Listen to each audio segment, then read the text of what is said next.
The Western Conference Finals between the Dallas Mavericks and the Golden State Warriors certainly do feature The Mavericks are in the Western Conference Finals. Yes, I know. Yeah, pinch ourselves, yeah. But when you look at this matchup, what about the Warriors really concerns you for the Mavs? How long is this video going to be? Because, I mean, everything. Yeah. First and foremost, they've got 3 championships. Mm-hmm. These Mavericks have won 2 series. The experience of being, and now let's face it, the good news is you're on the big stage. The bad news is, oh my God, we're on the big stage, right? Yeah. I mean, even Luka's been doing it internationally since he was, 4 years old, it feels like. Right. But a lot of these guys, this is going to be the brightest lights and the biggest stage they've ever played on. How do they react? We know how the Warriors are going to react. They've been there. They've done that. Only reason they weren't there the last couple of years is because of injuries. So the experience factor is first and foremost.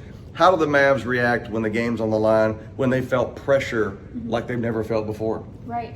I do wonder, though, with that experience, because everyone expects so much of the Warriors, if that adds a pressure on them that's not on the Mavs can just play free and, hey, we thought we'd even get this far. Yeah, well, Mavs GM Nico Harrison says it's time to get greedy. And you get greedy when you've already reached your goal or you've already eaten your meal, and then somebody goes, "Oh, how about dessert?" You're like, "Yeah, I didn't expect that. Let's have it." The Mavs are greedy because they have no pressure. You're right.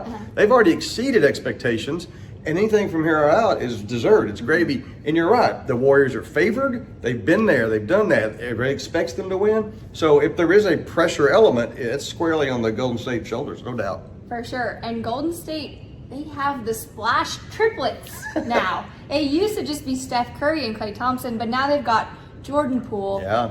Who on this Warriors team really makes you nervous when it comes to this matchup with the Mavs? You just said it. It's Jordan Poole. Because as amazing they are, you know what you're going to get from Steph Curry. Yeah. Klay Thompson, the more he's coming off all these injuries, the last series, he looked like Klay Thompson against the Grizzlies late in that series. But it's not to mention his defense. He was an all-defensive player, and he's getting that back, and we'll see him on Luka maybe some. But Jordan Poole, you're like, okay, enough already. They got another guy who can shoot from the logo, and you just can't. At some point, you run out of bodies to cover all these guys. Right.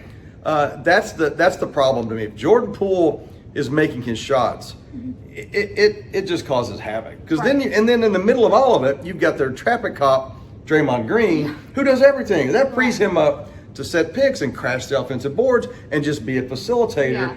And it's almost unfair. That's why they won 3 titles, and they've added Jordan Poole to it. So Jason Kidd's been great. He's got his hands full trying to stop this offense. Oh, for sure.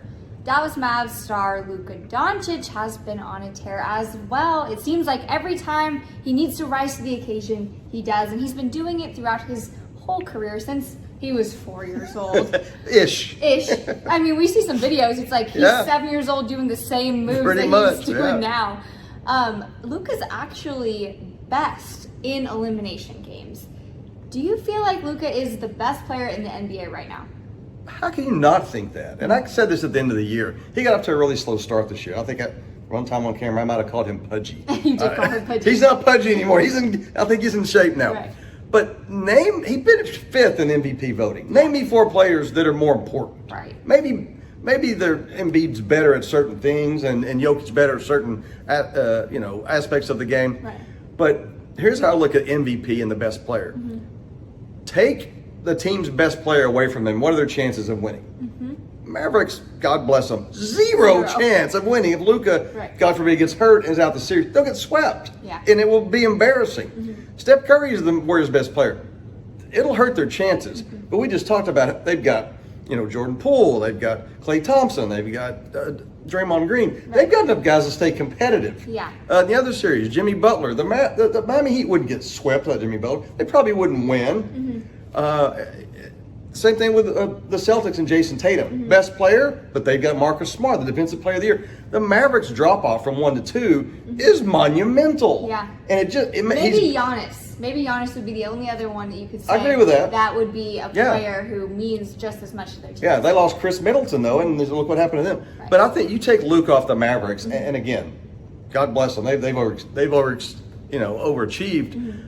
But I don't think they're a playoff team, much less winning the Western Conference Finals. That to me makes him the most valuable player. And until somebody stops him and shuts him up, he's the best player.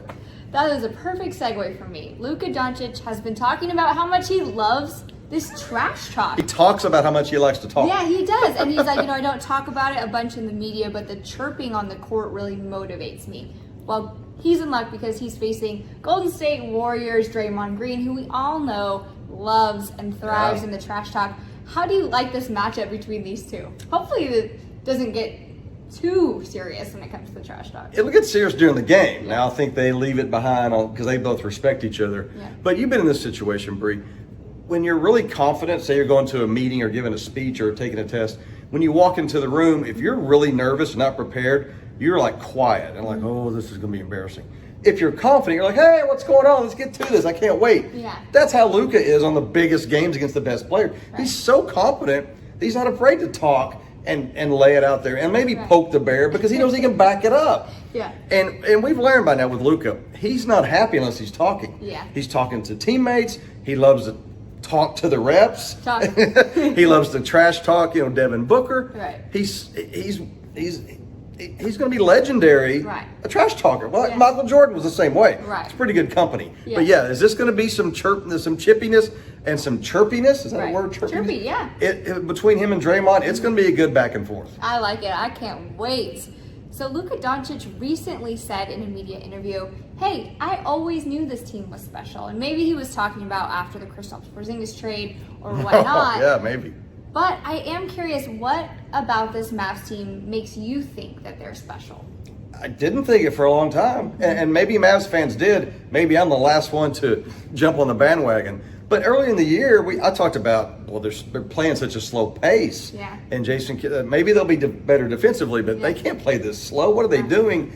But that was their DNA and their idea, and it took months. Mm-hmm. Now, maybe Luka saw it, obviously he's there every day, and he can kind of controls it. Right. Maybe he saw the potential for this to be a great defensive team. Mm-hmm. We didn't see it. But now it's on display, and they've got the Western Conference Finals. I guess defense, the kind of defense they play travels. And it traveled in Game 7. Right. I mean, they shut down one of the best offensive teams, not just this year, over the last decade, with a Hall of Fame point guard and an all-star shooting guard, and scored 20 points, 27 points in the first half of an elimination game. That kind of defense doesn't get scared. Yeah. And I think that's what he means by we could be special because we have an off shooting night. We can hang our hats on holding the team in the 80s or 90s. They've done it to the Warriors this year, which gives them hope in this series. Oh, for sure. In head coach Jason Kidd's first season as the head coach of the Dallas Mavericks, he's leading them to the Western Conference Finals. Can't believe you're saying that. Now, that is, it's amazing in its own right. Yeah. The adjustments that he's made. The Mavs haven't won a Game 1 yet. Right. So he's now making all of those adjustments as he goes, not to mention Nico Harrison and the trades. How much credit do you think Jason Kidd deserves in the Mavs getting this far in the playoffs? Yeah, this ceiling is not high enough for the expectations that he's exceeded. Mm-hmm. I mean, and again, I've apologized, not privately, just winking. Right. I've apologized to Jason Kidd because I didn't believe he was this good of a coach. Mm-hmm. And honestly, there was nothing to suggest what he did with Milwaukee that's the guy that's going to transform the Mavericks. He had a lot of trouble with the Bucks, on and off the court. And I've known Jason Kidd since the 90s as a player. Yeah. Basketball IQ off the charts. Mm-hmm. I just never thought, like you just said, he could make the transitions, the alterations midstream, which is really, really impressive. But if you look at what he did against the Suns in Game 7, let's double team Devin Booker, which we haven't done all season. Let's blitz the pick and roll. And it caught the Suns. It cost Chris Paul, Hall of Fame point guard. He didn't know what to do. He was like, we hadn't seen this before. Yeah, that's not gutsy. To mention the coach of the year, Monty Williams. Coach of the year. Didn't see that it's either. Gutsy to change it in a game like that. In the Utah series, he managed to, against one of the best teams in the West, take Rudy Gobert, 3-time Defensive Player of the Year, and make him look silly because he brought him away from the basket. Mm-hmm. And Utah was like, how do we stop him from going out? And they couldn't do it. Right. So Jason Kidd gets all the credit in the world. He's been better than I thought, probably better than you thought, probably better than Mark Cuban thought, honestly. Right. He thought, he brings a high basketball IQ. Yeah. He's a softer version than Rick Carlisle. Mm-hmm. But to take the Mavs to the Western Conference Finals, I don't think anybody saw that coming. Probably Luka because he sees everything.